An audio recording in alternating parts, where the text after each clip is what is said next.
My name is Nicholas Garnett, and I used to be from Miami Beach until I just moved to the suburbs. The reason I always date tough girls is because I think they make up for my inherent lack of toughness. Is that bad?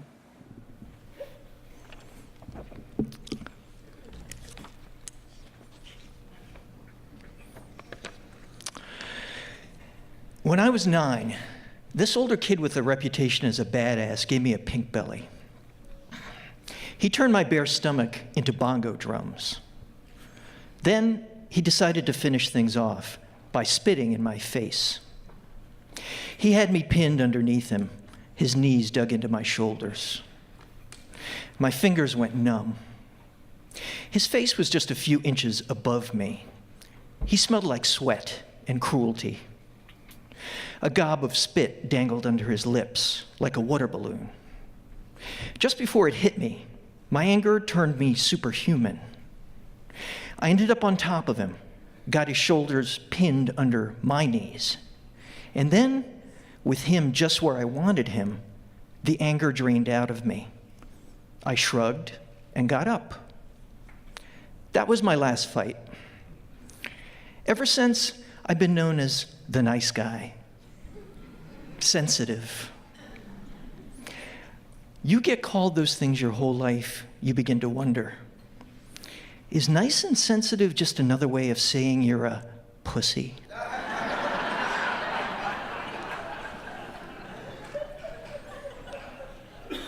A part of me has always wanted to be hard, a badass. Sure, I'd done some boxing, but that was exercise, not fighting. There's a difference. Just ask my fiancée, Denise. Now, Denise is a doctor with 2 kids. But she grew up in the projects of the Bronx with 2 strikes against her. She was small and she was white. She learned never to back down from anybody, anytime. Denise is a badass.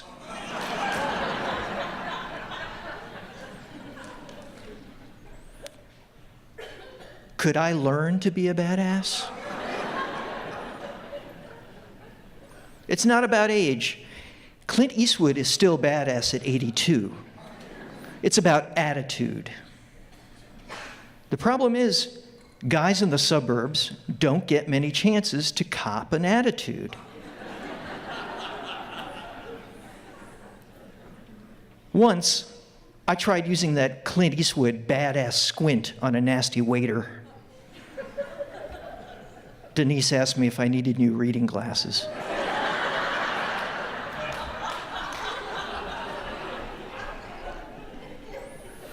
Then there was that crossing guard who stared me down as I drove past. I thought about pulling over and stepping out of the car until I remembered I was late picking up Denise's sons from aftercare. Plus, I was driving a little red Fiat.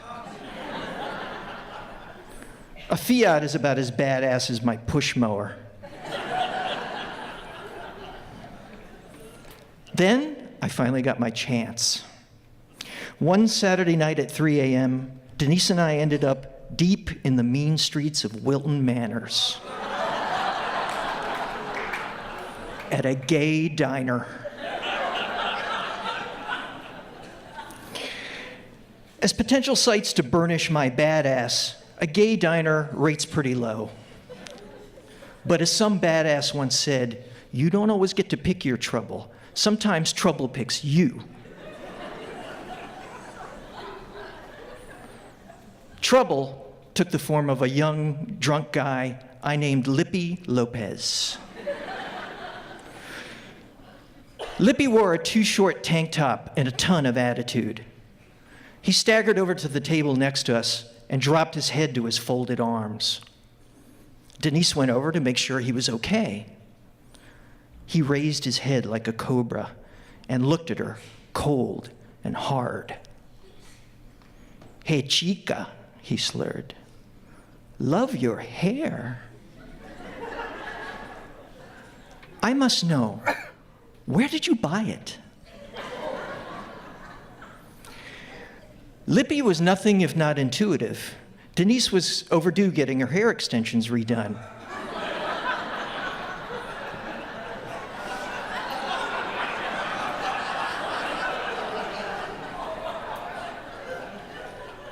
She'd been fretting about her hair for days. She smiled and looked him over, like a fighter looking for a soft spot on her opponent. Her eyes went to his hairy belly. She said, "Congratulations. When are you due?"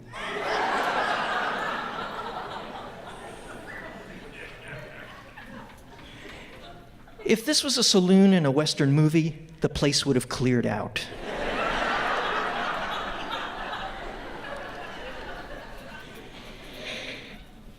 Lippy said something to Denise in Spanish. Denise shot something back. Now, this was where I'd normally diffuse the situation with a joke or a compliment. Not this time. Only one kind of guy lets some lippy sissy sling insults at his woman. I began a slow burn. Lippy said, "So, it is old and it speaks Spanish.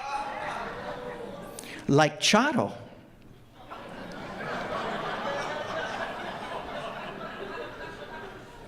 Denise laughed. "Let's see what you look like in 20 years, gorda."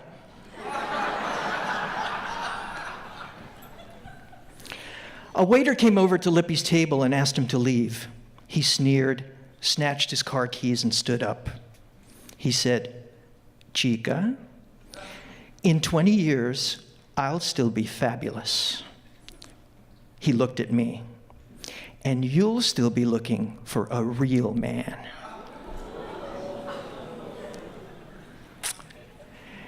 Just like the time that kid tried to spit in my face, I felt superhuman.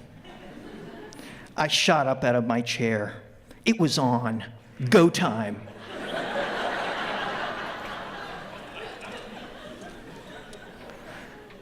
It was also time for me to learn some hard lessons about being badass. 1, don't ever begin a fight by talking to your opponent like Dirty Harry unless you are Dirty Harry.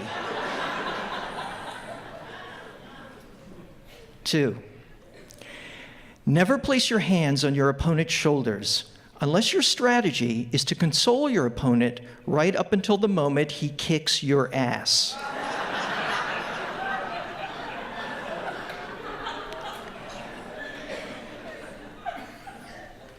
3, if you're not prepared to go all in, don't get in at all. A fight is basically a race to see who makes it first to batshit crazy. And 4, don't assume that drunken gay men aren't thoroughly familiar with lessons 1 through 3.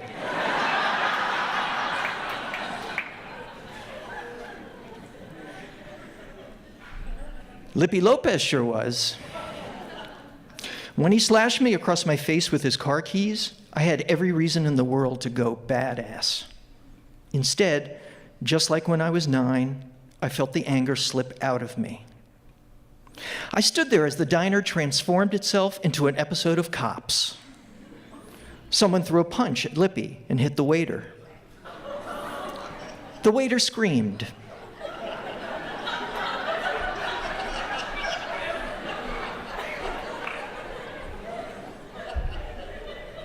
The customers screamed.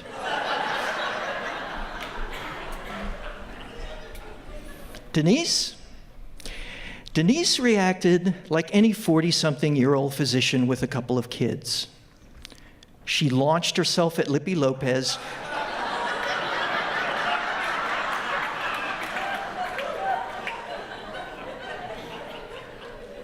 She launched herself at Lippy Lopez like a 100-pound death machine.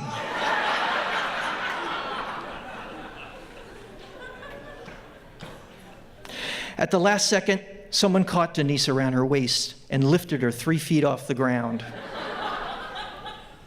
She hovered there, flailing away at the air, a blur of hair and nails and legs and curses.